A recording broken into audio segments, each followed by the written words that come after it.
Everyone. Welcome to the 1000 GM Player Profiles. I'm Coach Q, your guide to these amazing players, and I'm here with International Master Keaton Kiewra. Welcome, Keaton. Welcome to the show. How do you feel to be here?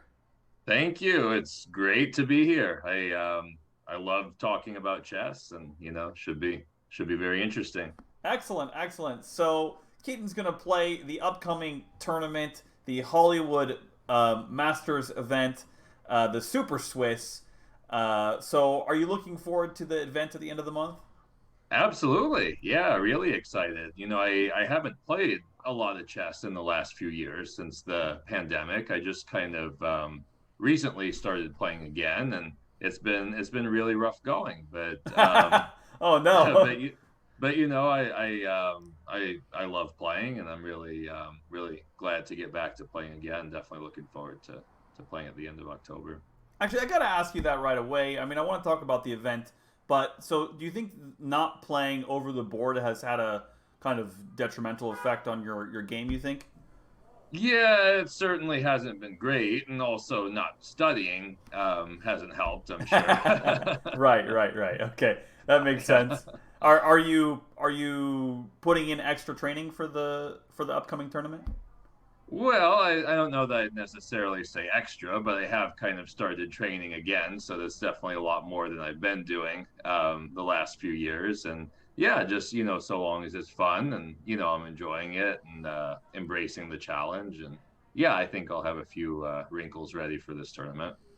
Okay, great. And you're coming from San Diego. I know you're from the San Diego Surfers. Well, Uh, so actually, this summer I relocated to the Bay Area, so I'm oh, I'm that's in. right. Oh, that's right. Yeah, Okay, that's so you're gonna come from up north that's then. right. I'll be coming down from the Bay Area. But yeah, I did live in San Diego for almost 9 years, and definitely still consider it a home.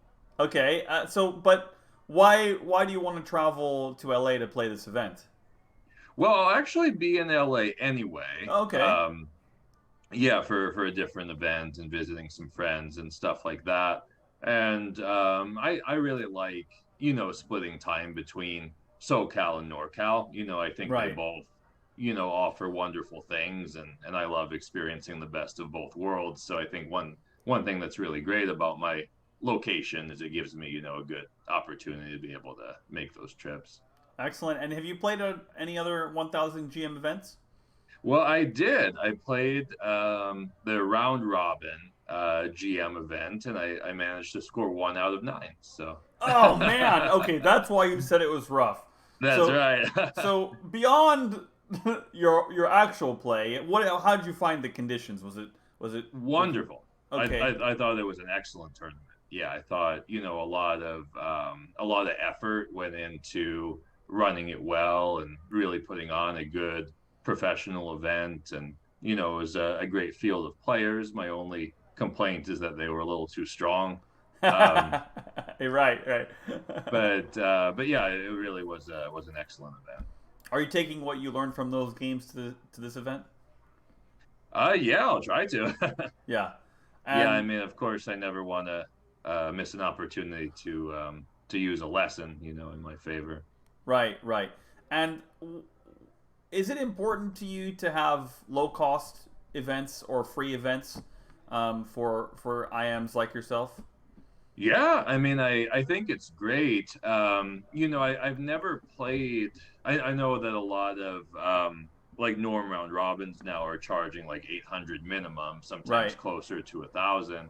And I've never played an event like that out of principle. I just think it's way too much, to Hmm. charge for an event like that. Like when I was going for IM norms, like around 2010, the round robins that I played were about $400, and like to me that made sense because like a normal Swiss would maybe like a big open would maybe be in the 200s or something like that. It made sense that a norm tournament should certainly be more, but not exponentially more. I mean, Right. I never really went into a norm round robin feeling like I had a much better chance to make a norm than I had in a Swiss tournament.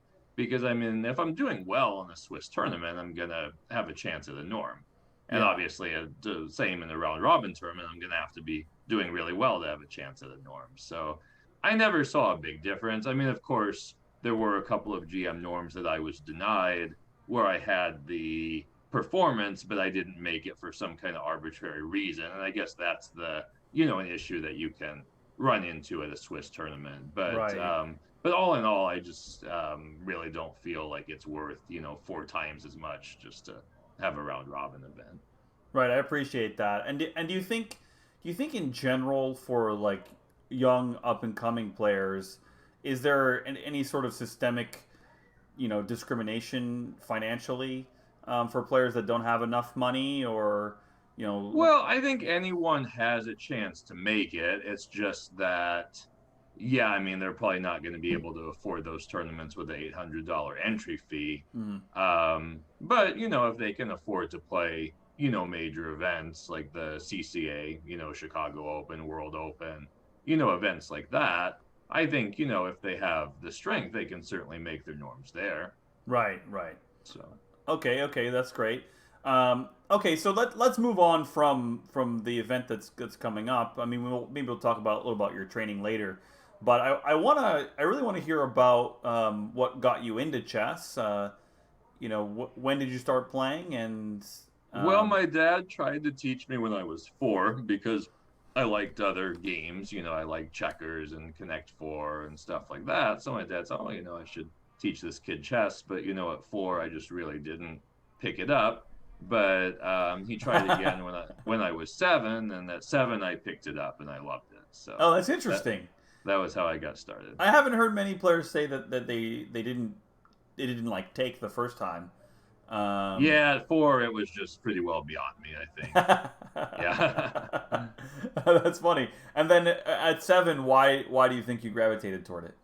Well, I think, because I loved games and I loved, thinking games, strategy games. So it was Mm. definitely right up my alley. I think that was just, the right time for me to get into it. And when did you play your first tournament? Probably that year. Okay. Yeah, I played some scholastic tournaments in Nebraska where I grew up. Do you remember your first event at all? I do. Well, in fact, my first game I got scholars mated, Oh but wow! I Oh actually no! did. I actually did go on, I think, to take 3rd place in that tournament. That was some kind of Oh, maybe that's it might have fun. been like the Scholastic State Championship for K through 3 or something like that. Yeah. Oh, hold on one second. Got a ambulance coming by. Hmm. Hopefully everything's all right out there. Yeah, definitely. Okay. So wait, you got scholars mated, but then you kept playing. Yeah, I won the rest of my games after that Okay. and got 3rd place, I think. Yeah. Motivation. Yeah. And then did you get like a trophy or something? Yeah, I got some trophy. Yeah. Okay. And then when did you start taking chess seriously? Yeah, I think ever since then I took chess pretty seriously. Okay. I got a coach pretty early on, and Do you I remember the name actually of your first coach?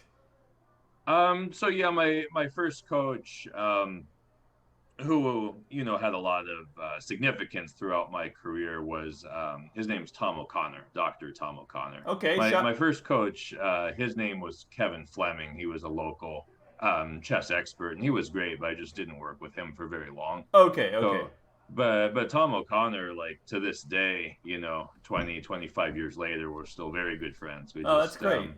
Yeah, we just traveled to a tournament in Minnesota together over the summer. Tom's from Minnesota and has family there, so Oh, shout out to Tom O'Connor. he's an Uh, awesome guy. that's great. And what's his skill level? So he's always been about an expert level player, Okay. and he was a university professor and just a great guy, just a really fun-loving, outgoing guy, and he really helped to foster, a tremendous passion for chess in me. And also, as a kid, I was in the gifted program in the schools, Hmm. and somehow my dad and Tom O'Connor were able to finagle it that I actually got mentored in chess. So, instead of getting mentored in an actual school subject, I was getting mentored in chess, and I Wow. got credit for that. Oh, And nice. then at some point when I was in high school, um, those lessons I started taking from my grandmaster coach, Grandmaster Miran Shear, who I Okay. actually used to work with over the phone. Not Zoom, not Skype, not even ICC, just literally a landline and a chessboard. That was how we did our Wow. lesson. Well, where did he live? He had just moved to New York. He had just Okay. moved from Russia or around there. Yeah. So would you use books, or would he just say put the pieces on the squares? Or Yeah, just put the pieces on the squares. Yeah. wow, and then say solve the puzzle, and then That kind of thing. Yeah. and or games like full games. Probably a Right. little bit Yeah. easier with full games, huh? Yeah. Oh, that's fascinating. It was interesting. Yeah, especially compared to today's standards. I mean, nobody Gen Z is gonna know what a landline is. That's true. That's really interesting. Wow, wow. I can't even imagine what that would be like to play over the phone like that. I mean, I guess it's almost like postal. Yeah, But kind just of. I mean, it easier, was very faster. efficient for what it was. Yeah, I mean, yeah. obviously, it could have been more efficient, but I mean, we've definitely got a ton of value from it. Wow, that's so fascinating. And then you did. How much training did you do over the phone like that? I think we maybe had lessons like 2 hours a week or something like that. For years or? Yeah, for several years. Yeah, I worked with Wow, Miran until I graduated high school. wow, that's fascinating. Was there just no video call over the Yeah, there was internet? no Skype then. Oh, right. What? This was like the early 2000s. Okay, okay. And so, okay, it's early 2000s. That makes sense. Because it's like just before video calling, basically. Yeah, so I Uh, think like toward our later years, we were at least using like ICC and right, stuff like that along with the phone. Yeah, right, right. but not at the beginning though. Okay, okay. So I've been interviewing a lot of younger players. So I want to know what is the first chess website that you played on? ICC. Okay, ICC. Yeah, Okay, you didn't for play sure. on anything like chess.net or any of the No. other ones. Okay, okay. So ICC. I was a pretty hardcore ICCer too. Okay, okay. And I probably still have some enemies from my old ICC days. oh, nice, nice. That's really great.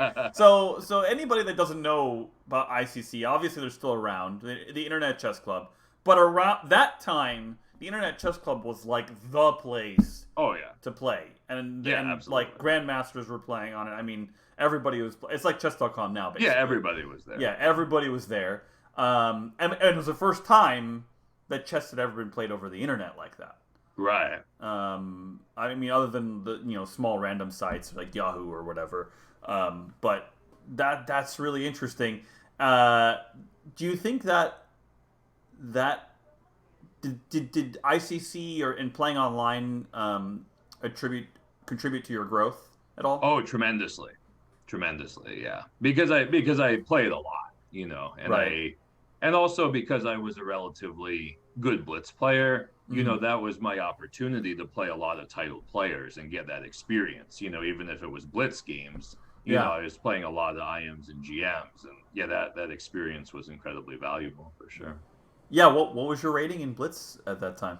I'm just curious. Oh, I mean, I think before the 5 minute pool, my peak was maybe like 2850 or Okay. something like So that. I yeah, don't you're think I definitely crossed. playing against IMs and GMs at 2850 ish. Yeah. I mean, now Yeah. they're like 3,000, but And then um, in the 5 minute pool, I think I was ICC like top 10 or top five, like a few wow, times. Yeah. wow, that's amazing. That's pretty. Yeah, I mean, I don't remember necessarily at the time how amazing it was, but yeah, at my peak, I was battling definitely the top 5 minute players. Yeah, that's still good though. I mean, that's pretty incredible. So were you like over the board? What strength were you at that point? FM or Probably master? like I was probably about FM strength, I'd say. Yeah, or probably. I mean, I probably had the FM title. I was probably IM strength already. Okay, okay. And then what?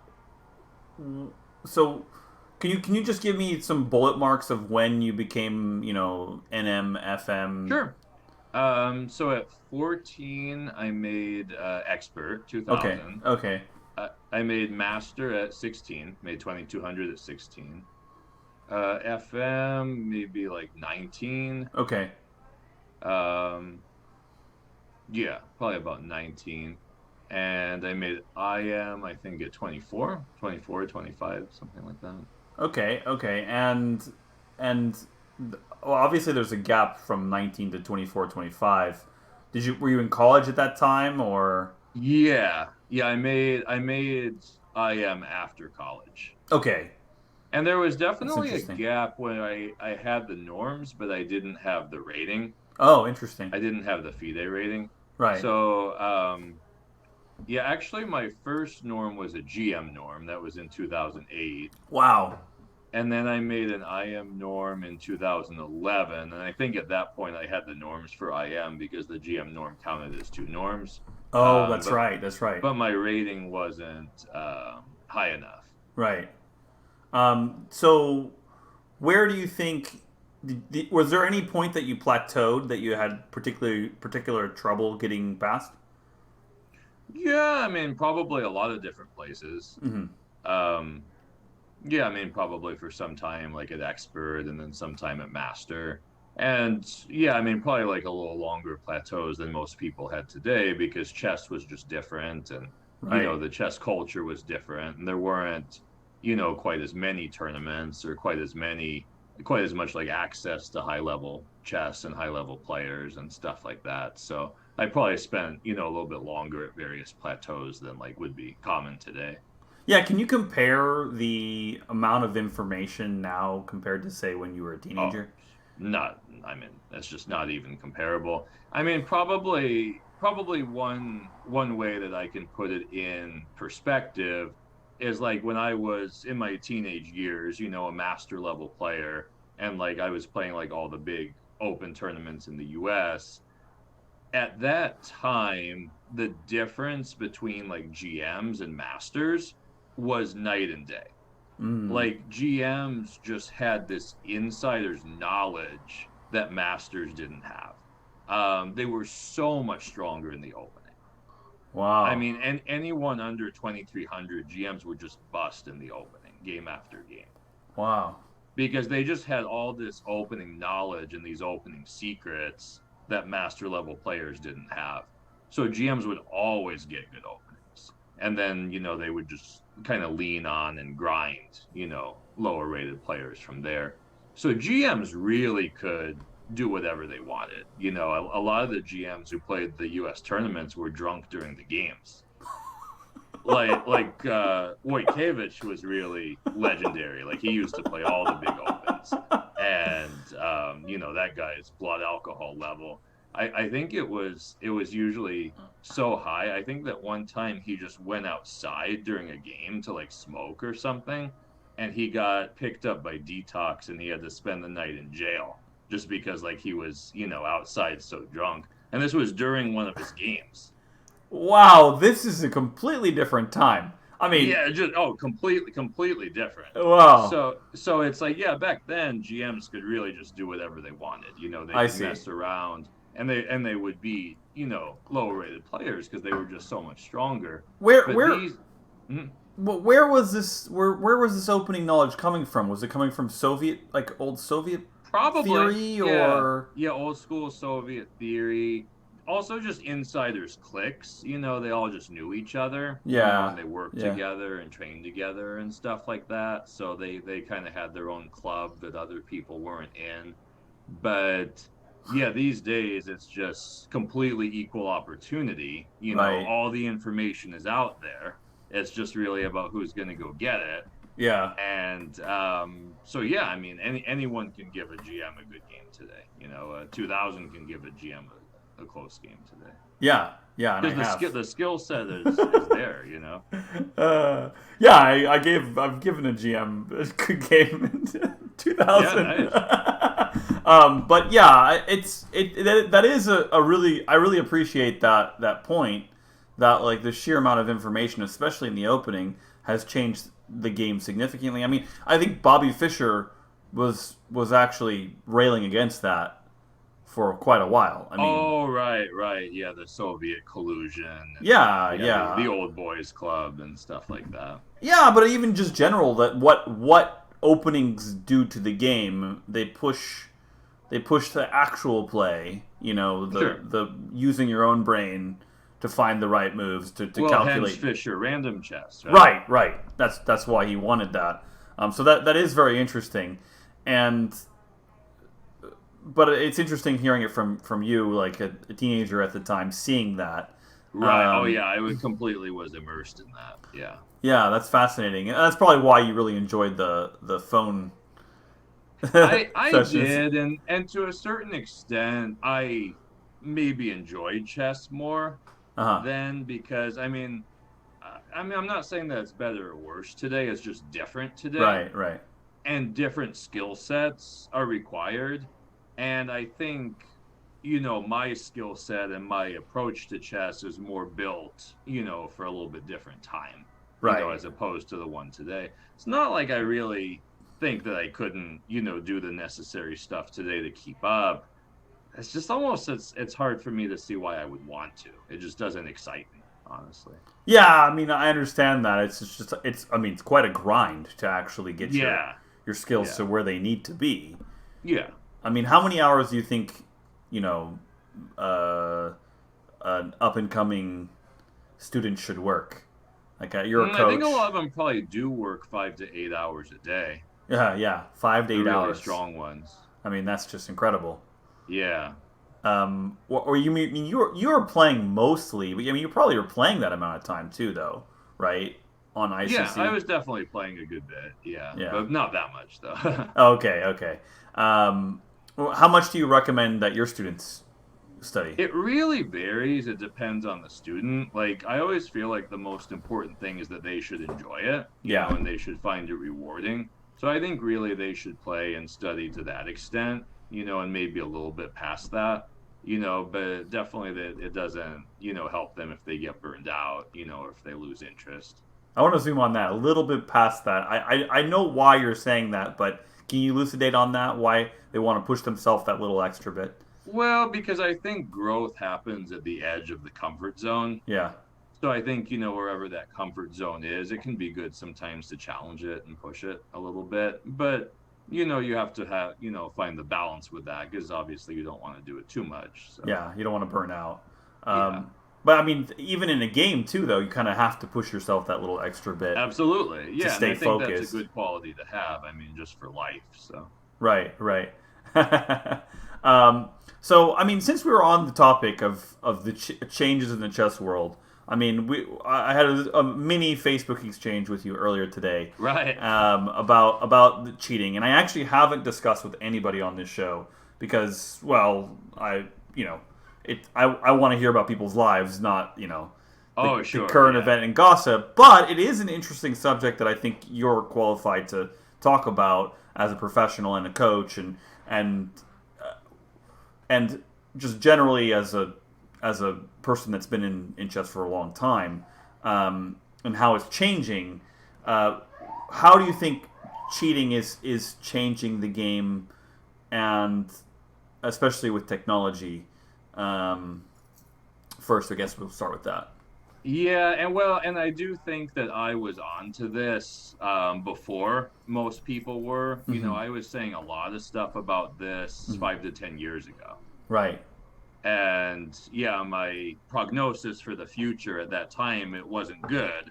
And, to an extent, I was kind of trying to rally people in the chess community, to see what a problem this is. And some did.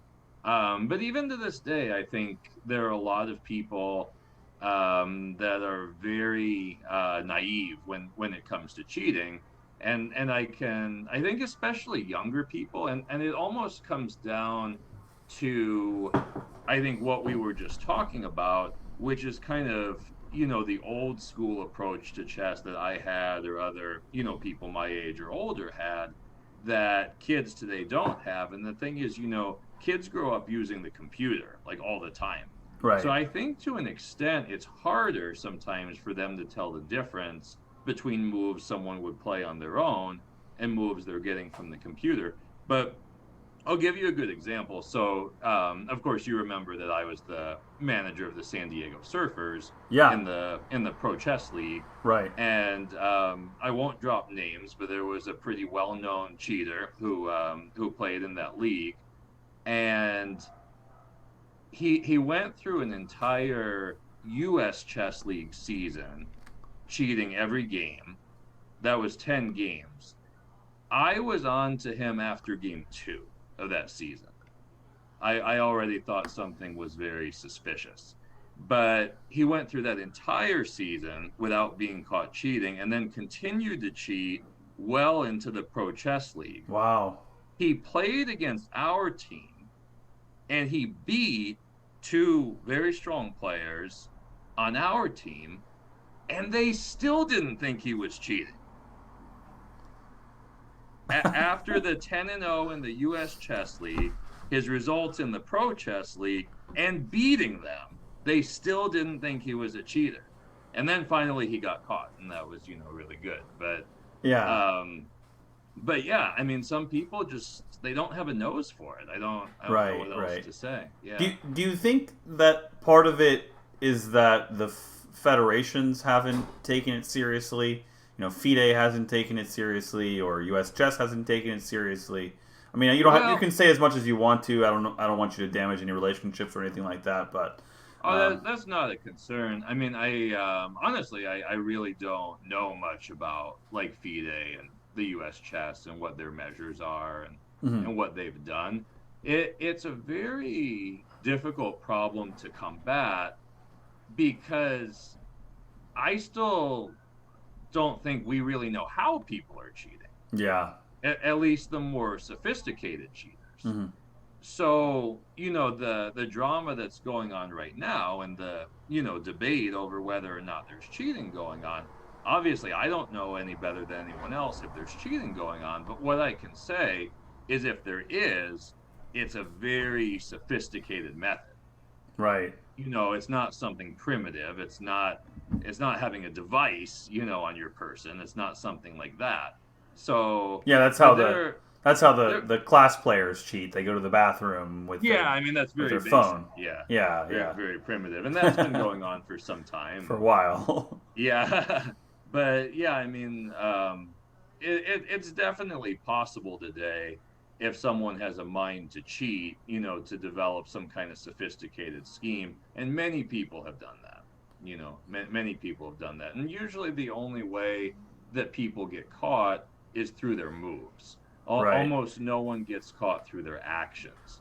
So it's really, a question of how much they're going to risk and to what extent they're going to cheat. Obviously, the more moves they play that are engine moves, the more likely they're going to get caught. But that's really up to them to decide. But isn't that one of the major problems? Is that to prove anybody that's cheating in any sport, you have to have evidence of what they're and it's cheating. Very hard to have evidence. I mean, the only evidence you can really have is just the correlation of the engine moves.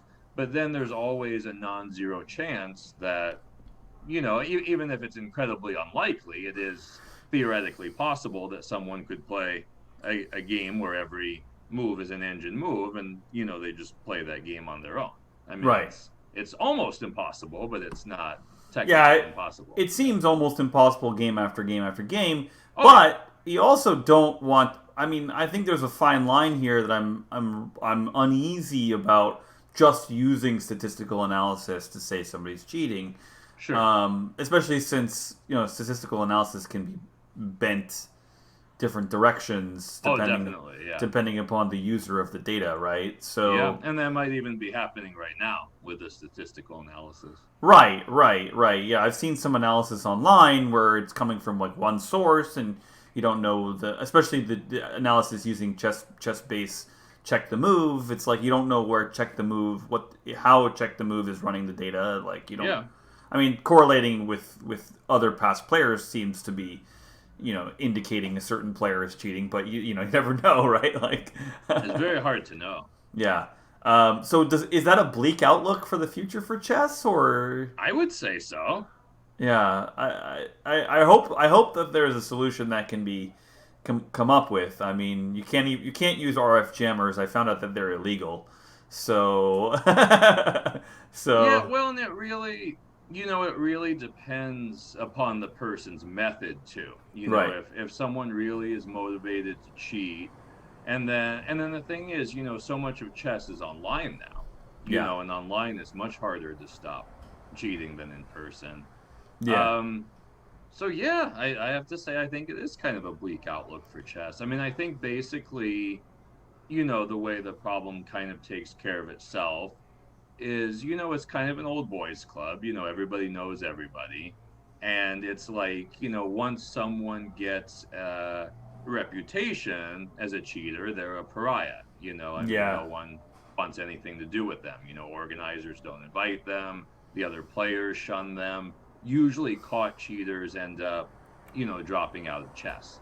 So I think the problem kind of resolves itself that way, and then players get to know, like, okay, this person never cheats, they always play honorably and stuff like that. Yeah. But so I mean, there are ways that I think it resolves itself. But I mean, yeah, there's always going to be problems and issues. And honestly, one of the biggest issues is just the paranoia that it creates. Right. Right. That's what I feel is really bad for chess. Yeah, I've I'm just thinking about like what my students are thinking here, and yeah. them seeing this whole entire scandal. It's Well, I I'm think there are a lot of problems, and not the least of which is, there's definitely a certain number of people who just now are very underwhelmed by even the concept of cheating. A lot of people who have the attitude of, oh, this person cheated a few games online. That's pretty normal. Like it's okay, like it's yeah. not a crime. Right, right, right. Yeah, it's a fine line though because I mean we don't like allow juvenile offenders their records to be shown. So Right. that's I don't know how do you protect? Well, and that's another issue too, is yeah, cheaters are getting younger and younger, and then there are some sad cases where, kids are being made to cheat by their Yeah, that's parents. right. That's right. There are. We've seen a couple of those in U.S. chess. Um, okay, well, I want to move on to a less bleak. A little happier Yeah, topic. yeah, yeah. I mean, just in general, I'd like to hear about. You are a professional chess player, right? Yeah, And chess coach, instructor. Yeah. coach. But I mean, player and coach. I mean, Right. Yeah, yeah, I'm a chess professional, we can say. yeah, chess professional. I think is the proper term. And you've been making your living in chess for how long? Almost 15 years. Wow. Since I graduated college in 2009. What did you get a degree in? Psychology. Okay, okay, Yeah. okay. So that's why I see why you have some qualification to analyze the mind of the cheater. I enjoy it. I love psychology. I love trying to read people, to Mhm. try to, figure people out. I'm fascinated by people and by behavior and by life. It just it all fascinates me for sure. Yeah, that's fantastic. So then, why did you go into playing and coaching rather than into Well, so the? after I graduated, I, had to decide if I was going to go to grad school or if I Mhm. wanted to start working. And so I just decided, to start teaching chess to make some money and see how that went. And I really liked it, and I really wasn't feeling inspired to go to grad school. I enjoyed my lifestyle the way it was, and it just kind of went from there. Oh, that's excellent. And the hard question: do you feel like you make enough money? Well, I'm actually working on that. The answer has been yes.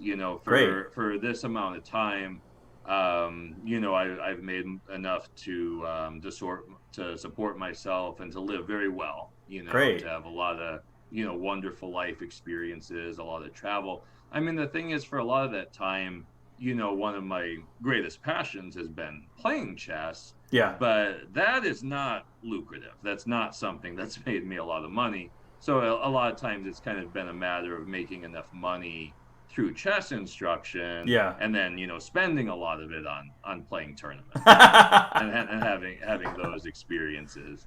Um, Well, quick but question with yes. that. Quick, Mhm. real quick question. If you could, would you rather be playing? Like, if you could make a living from only playing, would you rather be doing that? Oh, for the most part, I probably would have said yes. Uh, Now, probably not. I'm not, uh, quite as passionate about competing as I used to be. I see. Um, But yeah, I mean, if you'd asked me a few years ago, I definitely would have said yes. Playing was my main passion. Yeah. So if 1000 GM is able to create the atmosphere to pay professionals to continue playing games, having norm events, year round, how would that change the landscape for players like you and for Sure. players that follow you? Oh, sure. Yeah, that would be great. Great opportunity. And yeah, I mean, a lot of people are just very, very passionate about competing, and so it would make that much easier. Yeah, and then but now you said you're more passionate about coaching. You can, Yeah, I would say so. Yeah, I'm not maybe like quite as like individualistic like in my pursuits and my passions. mhm. So it's like, yeah, it's great to achieve something and I really enjoy the game, I really enjoy playing, but I would also say that what's kept me in it is the social aspect. Mhm. I think if it weren't for that, I wouldn't say that I have enough passion just for chess that I would have really stayed with it. Right. So what I really enjoy about it is the social aspect and the connection. And I'm definitely, up to some exciting things, at this point in my life, where what I really want to do is focus more on group instruction Oh, okay.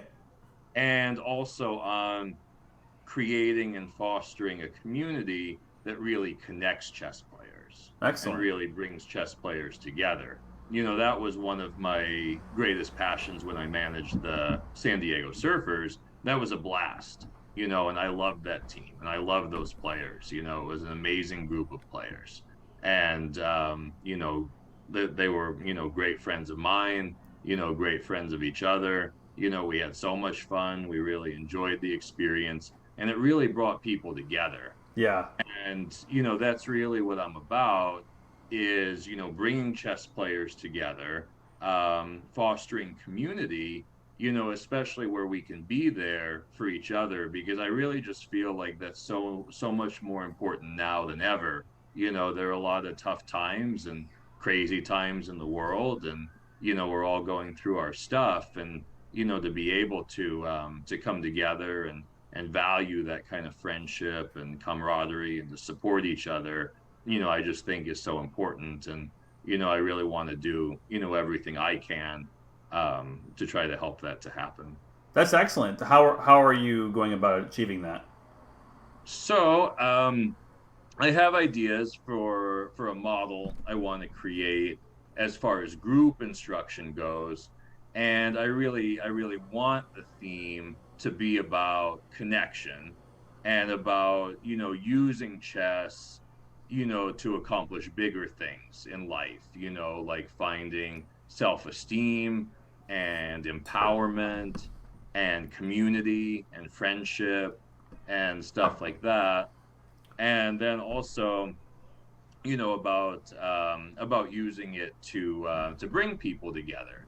And I have some ideas about different modalities and forums that can be used to really to help people who are going through tough times and be able to give them the support that they need and that kind of thing. So I probably won't say too much more about it at this point, but I I have was, I was some gonna guess that. Is it top yeah, secret? I have some ideas in the works. I'll say that. Great, great. I love to hear that. Yeah, you don't have to share too much. Don't give away your best kept Yeah, secrets, a right? little at a time. Yeah, I mean you've made it 15 years as a professional. So, one thing I wanted to ask about that: how unique is that to be able to make a living, especially in America, as a chess player and a coach? Well, I mean, there are definitely a handful of people who do it. I think in general, people probably place too much, a little more importance than necessary on like title and level and stuff like that. Hmm. I Hmm. think it's really more about like professionalism and Yeah, persona. I think, some of the most successful coaches aren't incredibly strong players. I mean, it's true. one thing that you have to consider is that by far and away the biggest market is the beginner level. Yes. So certainly there are a lot of, IMs and GMs who would much rather work with like 2000 plus players. And, if they'd rather do that and can make it work, then that's great. But, from a business point of view, definitely the biggest market is, beginners or lower rated players. And so I think, being a financially successful coach, it's really about marketing yourself well. It's about doing a good job so that Mhm. you have a good reputation and Yeah. so that there's a lot of word of mouth recommendations and that kind of thing. And then yeah, just doing a good job from a business point of view, charging the right amount, valuing your time and your product enough, to charge a good amount for it. And then yeah, just handling everything the way you need to. But it's like anything, you have to have the passion for it. It's like if Right. if you don't really love doing it, then there's probably a lot of reasons why it's not really going to work out. But if you love doing it and it fulfills you, if you feel like you're making a difference and that you're, living your calling, then it's a wonderful thing to do. Right. Right. That's really interesting. How much time do you spend with, say, advertising as opposed to coaching? Oh, I mean, not too much. I mean, I get, more heavy in the advertising when I start a new venture, when Right. I Right. start Right. That's something true. new. That's true. But But yeah, but I guess that this you mentioned word of mouth as well. yeah, I mean, I have various websites. I have my own personal website and I'm, on a lot of different websites. I'm on, chess.com and different SoCal websites Yeah. and stuff like that. So I mean, that helps to bring in some traffic. And then yeah, I mean, going to tournaments and putting out flyers and business cards and stuff Yeah. like that. And sometimes, doing events, like a simul or, some camps or that kind of thing is great too. That's great. Well, that's excellent. I mean, uh, would you recommend that more players, if they're passionate about it, get into coaching? Yeah, if they're passionate about it. I mean, I think a lot of really strong players are much more geared toward playing Yeah, true. and not really so much toward coaching. Yeah, And you definitely have to have the right personality for it. It's a lot of interaction. So you true. can probably tell I love to interact. I Right. love to talk. I love to have discussions. I'm a people person. Right. Not all chess players are people. That's true. So That's true. yeah, you definitely have to have the right kind of personality for it. That's for sure. Yeah. Yeah. And what you said about connection in the chess community. I mean, I just spoke with a player before this, a FIDE master, Mark Hyman, and Oh yeah, I just met him at the previous 1000 GM tournament. oh, Really good great. guy. Yeah. So I As, mean, that kind and of a very connection. a very good weightlifter. Yes. Yes. Yeah. He was. Yeah. He's really ripped. Yeah, yeah. To put it lightly. I think he can bench like twice his body weight. It's Yeah. He incredible. said 600. So yeah. No way. Yeah, or a deadlift, or I don't know what the difference. Oh, okay, I don't know what the yeah. I don't know anything about wrestling, so I don't know. Okay, benching is different.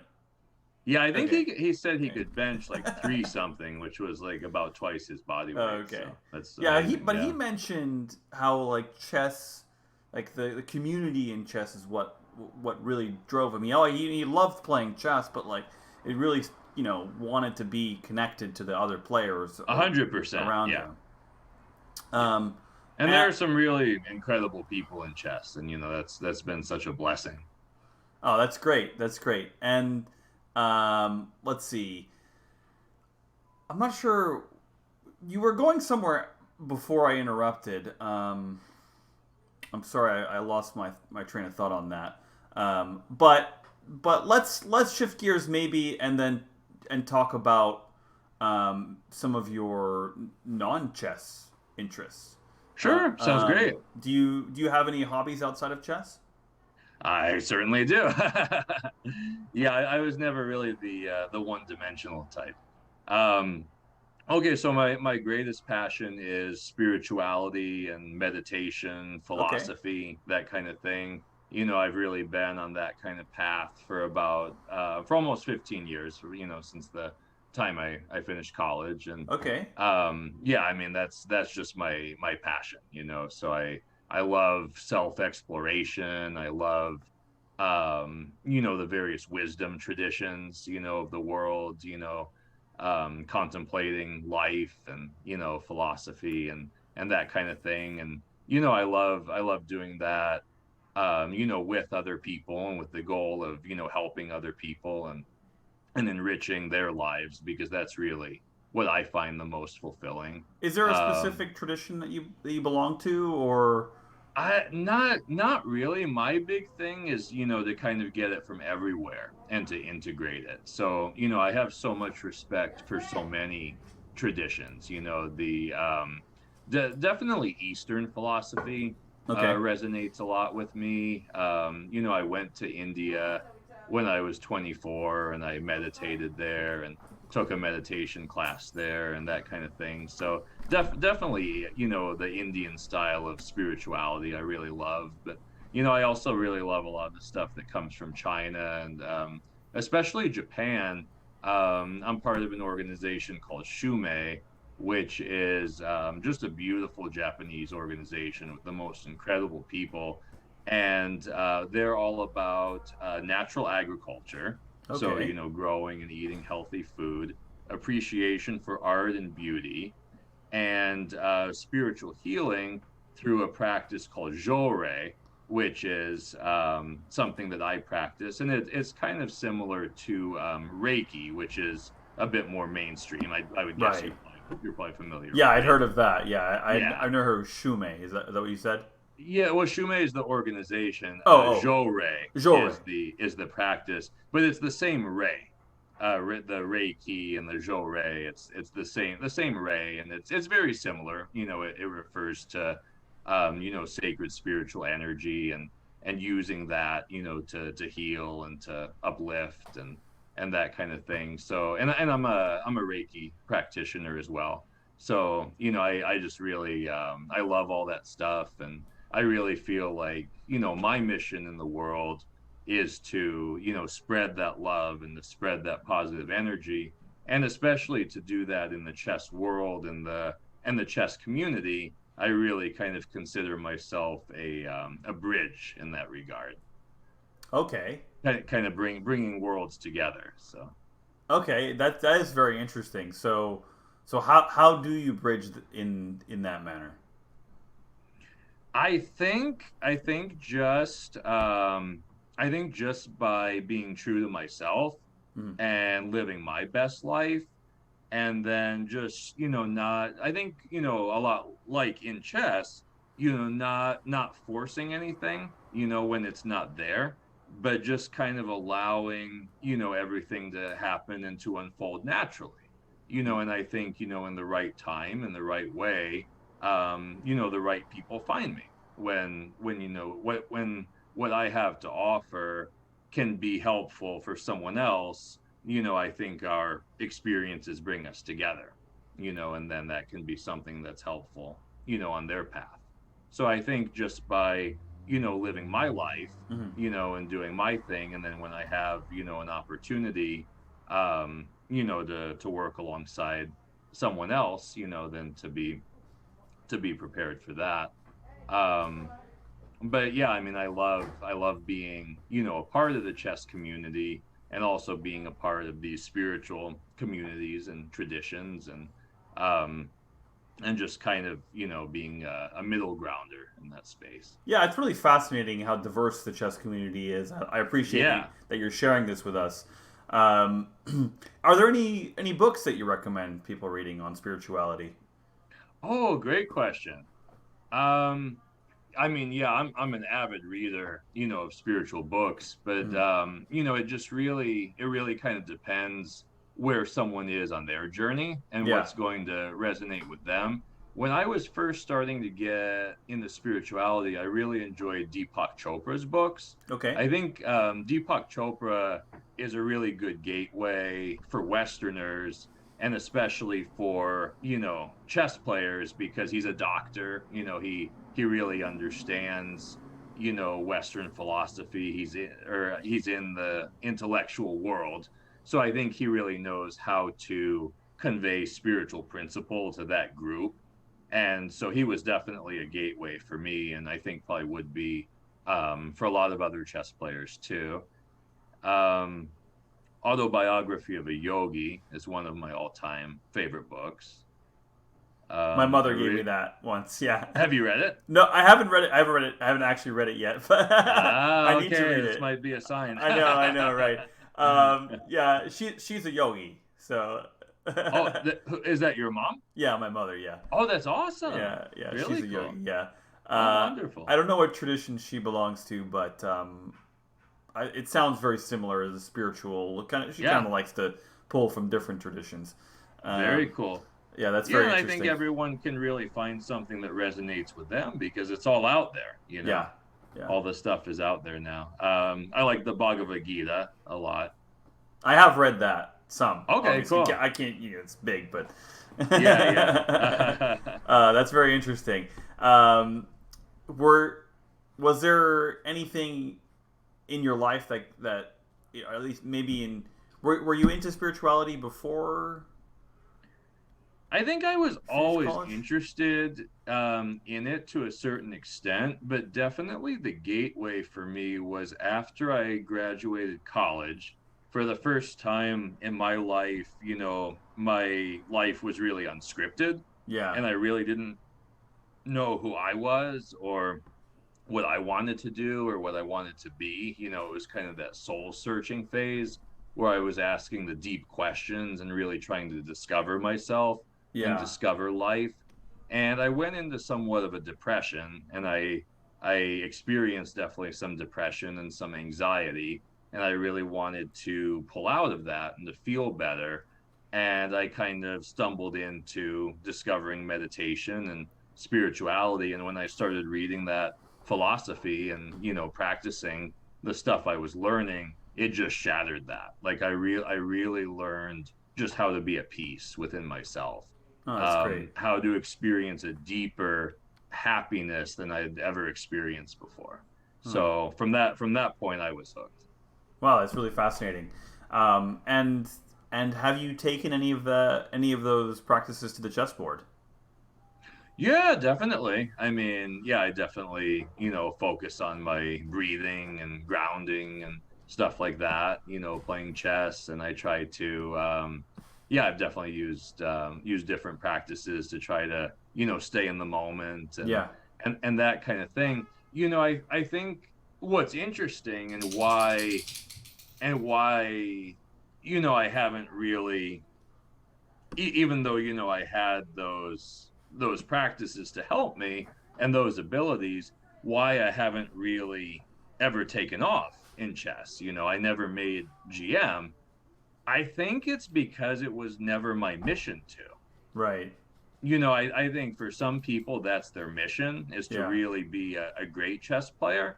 But I've come to realize that just was never my mission. That's not where I get my fulfillment.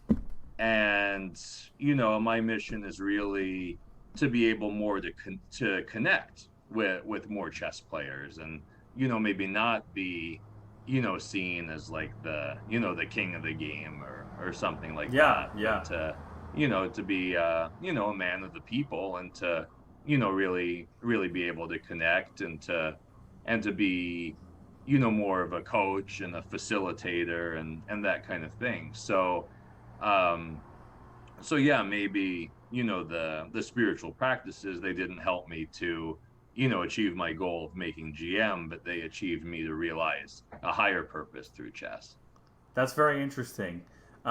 One random question I have with this: can you when you're playing a chess game, you get into a flow state. Hmm. Could that be compared to a meditative state as Oh, well? definitely, yeah. Yeah, it's just kind of interesting. Just something random. I thought we were talking about Yeah, that. there are times where you just completely let go, and yeah, just you're in a flow for sure. You Yeah, become? Do you definitely. become the pieces? Do you become the board? Yeah. Well, yeah, I think the thing with chess is we're so much in our minds, and a lot of these more meditative practices are about finding the inner peace, or kind of stilling the mind or quieting the mind, and rather than actively thinking, just kind of getting to a point of awareness and a Yeah. point of observation. Right. Right. So, yeah, I mean, as far as whether or not, it helps people to play better chess, I mean, that's hard to say, but it definitely is great for peace of mind and for happiness and for mental health. Well, That's for right, sure. and I think it's probably just depends on the type of person and what they need in their life, right? Like That's right. like That's Mark right. needs lifting. Right. He loves it, and it gives him that extra confidence and joy, right? Right. If meditation and spirituality is what will help you play better, then by all Well, means that's explore right. And that. and one of the things that I'm such a believer in is body, mind, emotion, spirit balance. So I think of those as the four pillars. You have the physical, the mental, the emotional, and the spiritual. And having balance among those is what really allows us to lead a healthy and fulfilling life. And so, yeah, I think having a physical practice like weightlifting or martial arts or sports or something like that, or hiking, is wonderful. Yeah, Surfing. yeah. Yeah, I think, The San Diego yeah. Surfers. I think that, yeah, that's incredible. And then, chess definitely is very, mentally consuming. And then, hmm hmm integration also of the emotions. And we learn to, face ourselves and our emotions, as we play chess. And then also the energetic component of all of it. So Yeah, and it's all tied as you together. say that, like I'm also thinking about me as a younger player. I wasn't even that good when I was your age. I was like 1500, but I was obsessed with it. Right? Well, you got a lot stronger since then.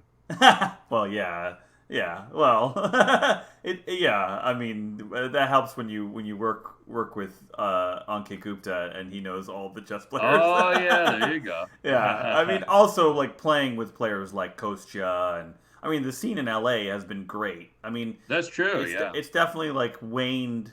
It waned for a few years, but Hmm. still, even we could even still find great, good players to play with. Um, but yeah, I mean, the obsessive component of chess. I mean, maybe it's just a component of youth, right? Like, Well, I think it exists in chess for sure. yeah, yeah, and it is. I'm trying to formulate a question here, but is can you see a difference in yourself from that that teenager that would play game after game after game on ICC Oh, yeah. and now I mean some of that is just age, but Oh, it's like night and day. Yeah. right. Do you attribute that to your spiritual practice or Yeah, definitely to some extent. I mean, probably also, yeah, as you say, just getting older and more life experience and right? and that kind of thing. I mean, I think, when you're playing game after game, that's passion. You're caught up in passion, and passion doesn't last forever. Right. It's temporary. I think we're passionate about what we're doing for some time, when it's exciting. But then I think, the more you do something, the less exciting it gets. It's just kind of the nature of that. Right. And is there something else that you really want to do in chess? Is there something? I mean, you mentioned connecting communities, but do you have any other big goals in chess that you want to accomplish? You mean like personal goals? Yeah, in your personal goals. Yeah. Not really. I mean, honestly, I think just to enjoy the games, Yeah. and to play with passion, and to allow the game to unlock my passion and my creativity, and for that to be a significant part of my life. I think really that's my goal, because one of my most important lessons was kind of getting away from the external goals, hmm the kind of arbitrary lines in the sand, like, oh, you have this rating and this performance, you can put these letters next to your name. It's very subjective and arbitrary, and Right. if Right. people get pleasure in pursuing that, I definitely fully support them. But I just decided at some point that that really just doesn't mean a lot to me. I mean, and I think it doesn't really change anything either. I think at the end of the day, we are who we are as chess players. And yeah, so my goal with chess is just to love the game and enjoy the game, and to play and compete, as well as I can. Well, that's fantastic. I mean, we could talk for quite a bit longer, but I think it's about time to wrap up. Oh, It's sure, yeah. it's getting late here on the West Coast, and I've really enjoyed this conversation, Keaton. Likewise. And I really hope you have a good bounce back event, Thank you. and Thank just you. reignite that passion a little bit, like you were saying, and have a lot of fun with the games and make those connections. 'Cause it's going to be a great event with a lot of Absolutely. really It'll be a stellar event. yeah, just a diverse community of players will come together. So I look forward to seeing you there, and Yeah, likewise. It'll be great to see you. It's been a while. I wish you the best of luck. Okay. Thanks so much, Dylan. Okay.